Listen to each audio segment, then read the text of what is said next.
existe um custo para a liberdade de expressão. É muito bom a gente ter.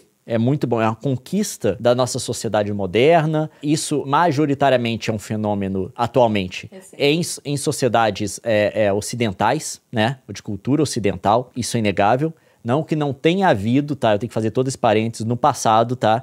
E principalmente hoje você pode argumentar que várias sociedades que não são ocidentais têm liberdade de expressão. Você pode pegar outros países também que andaram essa milha e de fato conseguiram criar uma sociedade livre que dá essa liberdade para todo mundo. Ou para a maior parte das pessoas, pelo menos. Isso é uma conquista importante, mas vem com um custo, porque discurso tem consequência. Você pode dizer o que você quer, mas isso não te inibe da consequência do que você disse. As palavras têm peso, as palavras têm repercussão. E formam opinião, dependendo de quem fala, né? Você tem que ter muita responsabilidade sobre o que você está dizendo. Essa aqui é a questão. A gente que vive em sociedades que tem liberdade de expressão, na verdade, a gente tem uma dádiva em cima da gente, tá? Que se você pegar, vamos lá, liberdade de expressão. Na história da humanidade, a gente está vivendo, imagina um céu nublado, que de vez em quando abre um pouquinho assim e entra um raio de luz.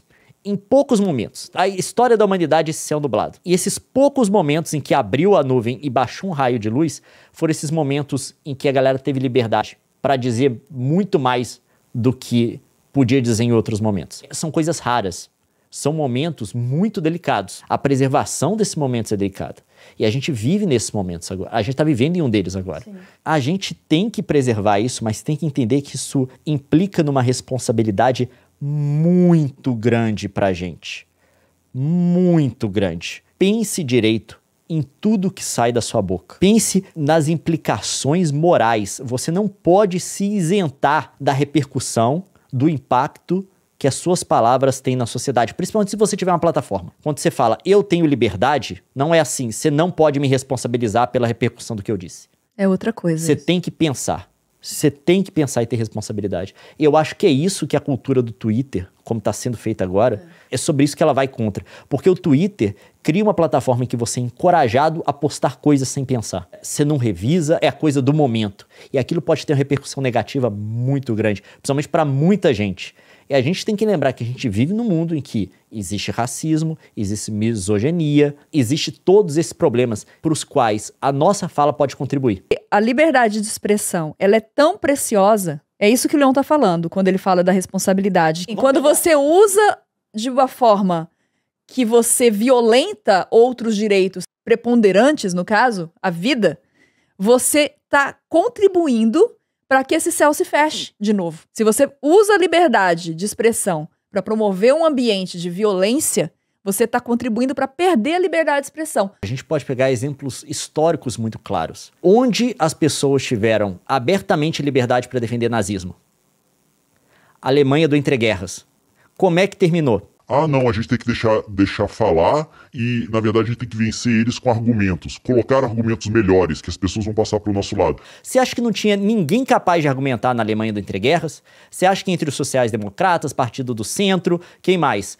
Qualquer pessoa que era a favor da democracia, né? Falha do jeito que era, mas ainda assim democracia da República de Weimar. Você acha que não tinha nenhum intelectual, ninguém capaz de argumentar contra o nazismo? Ah, não, só nazismo.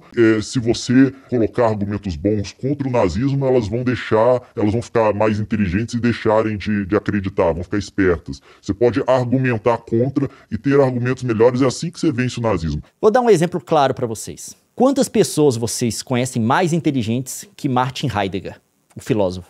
Ele era partidário, apoiador pelo menos, do nazismo. Abertamente, claramente, historicamente verificado. Ele era da ideologia. Ele era um dos maiores filósofos da história.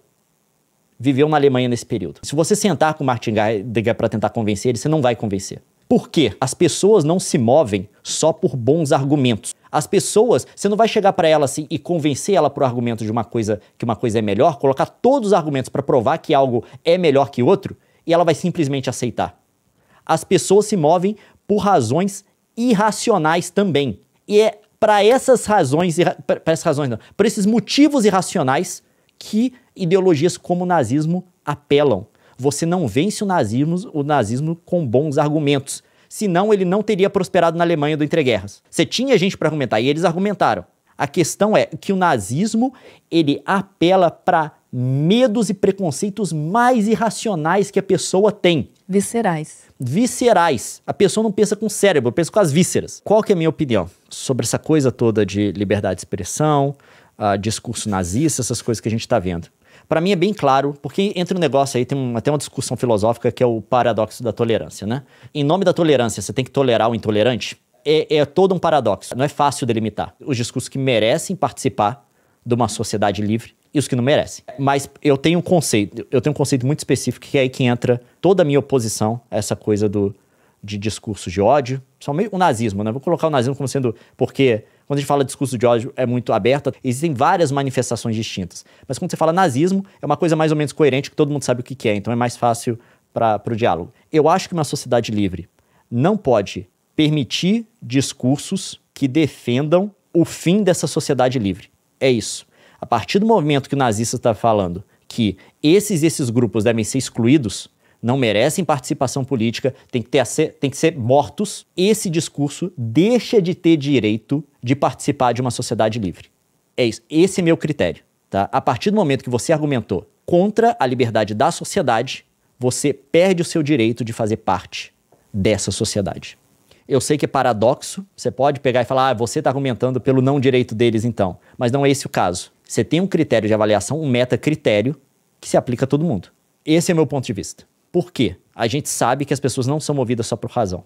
Se a gente der liberdade para determinados grupos poderem argumentar o ponto deles, livremente na sociedade, sem nenhuma responsabilidade, independente das consequências, a gente já viu isso acontecer em outros lugares do mundo. A gente viu isso acontecer na Alemanha, que era era um país desenvolvido, tá? Esclarecido para os padrões. Eu sei que eles saíram depois da Primeira Guerra totalmente destruídos, mas mesmo assim eles se recuperaram depois da hiperinflação, e é um país, no contexto, tá, da Europa, no contexto da época, da economia da época, era um país relativamente bem de vida, tá? Relativamente rico.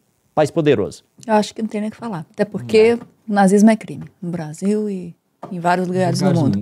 Crime é crime. Até onde não é, gente. A galera fala dos Estados Unidos eles têm liberdade. Não tem. Não é irrestrito. Por exemplo, você tem o discurso comercial. Você não pode. Você não pode reivindicar liberdade de expressão para discurso comercial. Por exemplo, o Elon Musk levou uma multa uma vez por um tweet que ele publicou, porque era um tweet que potencialmente manipulava mercado. Ele tomou uma multa. Porque você não pode. Liberdade de expressão não cobre discurso comercial. Se você anunciar aqui que seu produto tem uma coisa e eu comprar e não tiver, eu posso te processar e você não pode falar, não, era minha liberdade de expressão. Não pode. Outra coisa também, tem um conceito específico que é sobre quão mais imediato é um crime. Tem um conceito específico, você que estuda direito americano, você sabe isso melhor que eu, você sabe a terminologia, que você não pode reivindicar você fazer um crime. Por isso que os nazistas nos Estados Unidos, eles não podem ser totalmente nazistas. A gente sabe que a gente olha assim, é nazista, a gente sabe. Aquela galera lá que fez aquele negócio lá de terra e sangue há um tempo atrás, foi logo no início do governo do Trump, a gente sabe que é nazista. Só que se eles forem nazistas completamente... Explicitamente, a ponto de defender coisas do nazismo como a eliminação dos judeus, aí isso é crime. Você não pode defender o cometimento de um crime, ou recomendar o cometimento de um crime no seu discurso. Você que é jurista, você sabe a terminologia. Desculpa, eu não sou do direito, eu só sei por alto. Então, assim, nem lá é tudo liberado. Não existe país no mundo em que é tudo liberado.